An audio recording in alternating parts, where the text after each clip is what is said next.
प्रभु के काम में सर्वदा बढ़ते जाओ।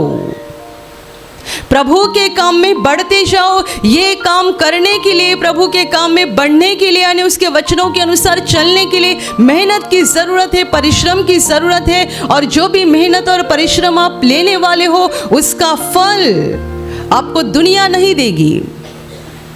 उसका नतीजा दुनिया से आपको कुछ अच्छा मिलेगा ऐसा नहीं है।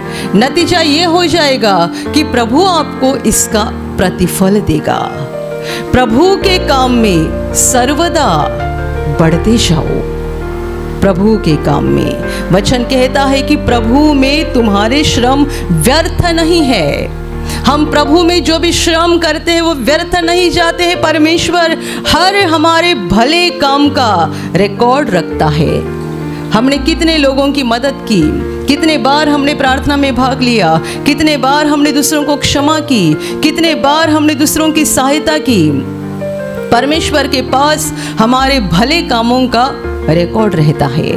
हालेलुया।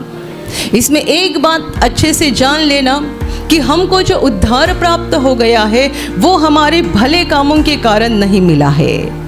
उद्धार मनुष्यों के किसी भले काम का नतीजा नहीं है, परंतु उद्धार परमेश्वर का वरदान है, परमेश्वर की दया है, परमेश्वर का अनुग्रह है। हम कितने भी ज्यादा भले काम करेंगे तो भी अपने पापों की क्षमा हम नहीं प्राप्त कर सकते हैं।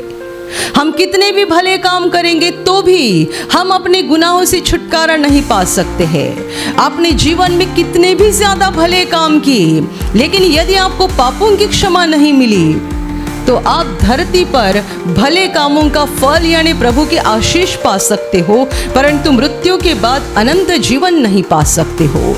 क्योंकि अनंत जीवन उद्धार जिसका हुआ है उसे ही मिलता है। और उद्धार हमारे भले कामों का नतीजा नहीं है, ये परमेश्वर का वरदान है।